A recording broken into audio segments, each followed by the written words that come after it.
radosť, moja pícha, moje šťastie, moja žena, moja láska, ktorá stále vo mne rastie. Moje srdce je len tvoje, tvoje, aby bolo moje. To je to, čo chcem a snažím sa a práve o tom to je. Som ťa videl prvýkrát a už nevnímal som nikoho, ako keby sa stretol západ slnka spolu s východom. Nikdy nezabudne tvoje oči, ak sa smiali, a naše prvé áno, ktoré sme si povedali. A vlastne či ťa ľúbim, na to nemusíš sa pýtať, pretože keby som mohol, budem za teba aj dýchať. A ja veľmi dobre viem, čo v tebe cítim a to vnímam. A je to stále väčšie, aj keď trošku ďalej bývam. Ďakujem za tomu hore, keď pozerám do neba. A mi ťa zniesol, zamiloval som sa do teba. Si najkrajší sen mojich spomnených snov. A preto všetko toto ti píšem do týchto slov. Si jedna ako rúža a takisto si krásna. Stojím pri tebe, či sa usmievaš, či si vážna. Si moja, ja som tvoj, viem, že život je boj. Tak povedz spolu cestou a na naše ruky spoj. A sprevázaj nás cestou, potichu a bez slov. Pretože toto je moja žena, chcem byť len s ňou.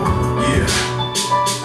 Pretože toto je moja žena, chcem byť len s ňou. Jedna a krásna, ako veľký květok. Si najkrajšia na svete, krajšie už nie. To si vzácna, krásna, to perla, ktorá vznikne. Prídu sa láska, ja viem, že si ty. Nej som ja, nej si ty, ale sme to spolu my. A viem si to ty, že na spolu chcem byť. A jedine ty, tá s tobou chceš žiť. A to nelesnú byť, ale aj naplniť. Keď som videl tvoje vlasy, tvoje oči, tvoje pery, nevedel som, či sa mi to sníva, či mám tomu veriť. Ty si tá, ktorú chcem, ty si tá, o ktorej viem, že si moja jediná, preto ťa potrebujem. A ja viem, čo ma priťahuje, nielen iba krása. To, že si skromná, dobrá, milá moja láska. Preto si vážim každý deň strávený s tebou. Bez teba, ako by som vôbec ani nebol. A preto tieto riadky, a preto tieto vety. Preto táto poezia, s ktorou dlho som už spätý. Je venovaná tebe, napísaná mojim perom. Chcem byť iba s tebou na tomto svete celom. Daj mi ruku, poďme spolu.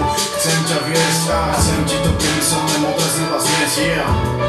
Hej, chcem ti doniesť to modré z neba. Yeah. Jedna a krásna, ako veľký květok. Si najkrajšia na svete, krajšie už nie. To si vzácna, krásna, ako perla, ktorá